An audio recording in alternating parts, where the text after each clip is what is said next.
আলাইকুম ও রহমতুল্লাহি ওবরকাতুহু। আজকের লাইভে আমি এখন আপনাদের একটু সারাংশ দেখাবো। এখন সকাল 10টা বেজে 37 মিনিট। এখন পর্যন্ত লেনদেন হয়েছে প্রায় 231 কোটি টাকা প্লাস, এবং অ্যাডভান্স হয়েছে 227টি কোম্পানি এবং ডিক্লাইন হয়েছে 73টি কোম্পানি এখন পর্যন্ত।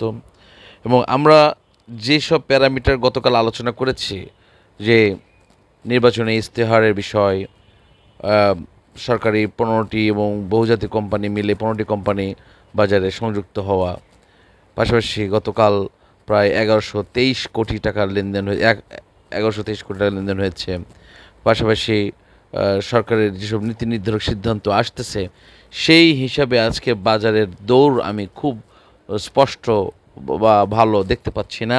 তবে সাধারণত অন্যান্য সময় আমি যেটা দেখি যে বেলা বাড়ার পর অর্থাৎ 12টার পরে বাজারে কিছুটা হয়তো গতি কমে যায়, বাট আজকে মনে হয় 12টার পরে বা 12:30টার পর বাজারে গতি হয়তো আরও বেড়ে যাবে।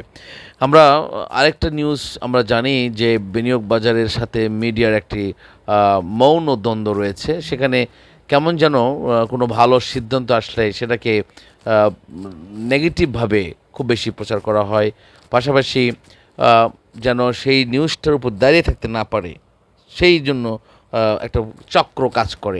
এটা কিন্তু আপনারা জানেন যে এখন কিন্তু শেয়ার হাতিয়ে নেওয়ার জন্য বেশ কিছু অনেক চাপ, অনেক বিষয়ে কিন্তু আপনাদেরকে অ্যালার্ট থাকতে হবে। অনেক কিছু আসবে, যে দেখবেন যে মানে বিভিন্ন রকম নেগেটিভ নিউজ বাজারে ছয়লাভ করে ফেলছে।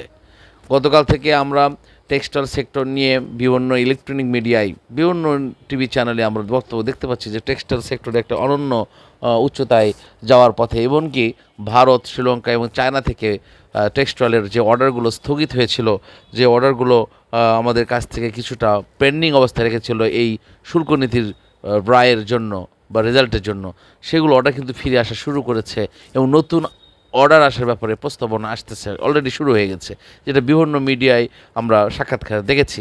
কিন্তু সেই অবস্থায় বাজারের আজকের অবস্থার আমি খুব বেশি মানে সন্তুষ্ট নই। আমি বিশ্বাস করি এই যে বাজারকে নিয়ে নিত্য নতুনভাবে বিভিন্ন রকম যারা বড় বড় ইনভেস্টর রয়েছেন, তারা মানে এটা নিয়ে অনেক নেগেটিভভাবে পাবলিশ করে, তারা সংগ্রহ করে আবার তারা বিক্রি করে, এই ধরনের কাজগুলো চলে।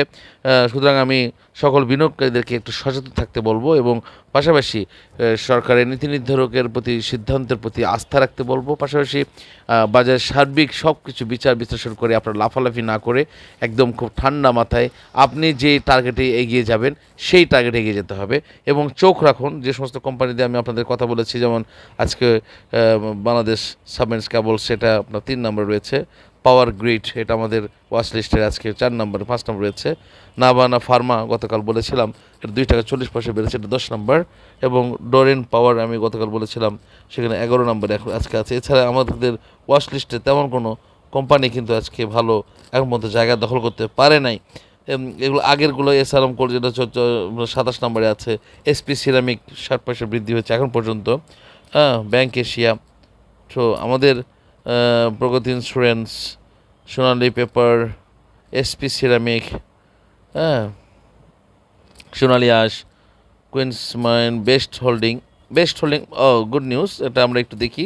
বেস্ট হোল্ডিংয়ের অবস্থানটা একটু দেখি। বেস্ট হোল্ডিং এখন পর্যন্ত 40 পয়সা দর বৃদ্ধি পেয়েছে, 16 টাকা 80 পয়সায় এখন পর্যন্ত লেনদেন হচ্ছে, এবং 2,03,000 শেয়ার হাত বদল হয়েছে।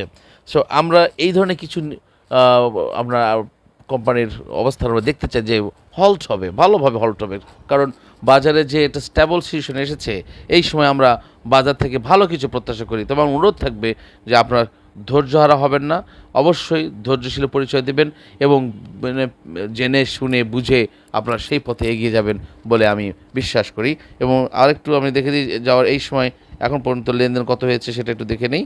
250 কোটি প্লাস, 260 কোটি প্লাস আমরা লেনদেন দেখতে পাচ্ছি। সো আমি আশা করছি বাজার বেলা বাড়ার সাথে সাথে আজকে ভালো কিছু হবে, এবং লেনদেন আজকে 1200 কোটি প্লাস হওয়ার সম্ভাবনা খুব বেশি।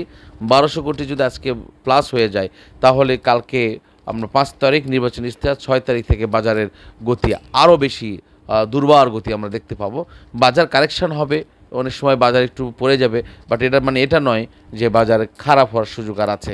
যেহেতু নতুন নতুন কোম্পানি আসতেছে এবং সরকারি এবং বহুজাতিক কোম্পানি মিলে মোট 15টি কোম্পানি সংযুক্ত হবে, যেটা মে মাসে অলরেডি এটা এনলিস্টেড হওয়ার সিদ্ধান্ত চূড়ান্ত হয়ে গেছে। সেটা এখন আগস্ট, জুন, জুলাই, আগস্টের আজকে 4 তারিখ। সো আমরা অনেক দূর যাব এই প্রত্যাশা রইল। সকলের জন্য শুভকামনা, ইনশাল্লাহ। আল্লাহ হাফেজ। আসসালামু আলাইকুম ওয়া রাহমাতুল্লাহি ওয়া বারাকাতুহু।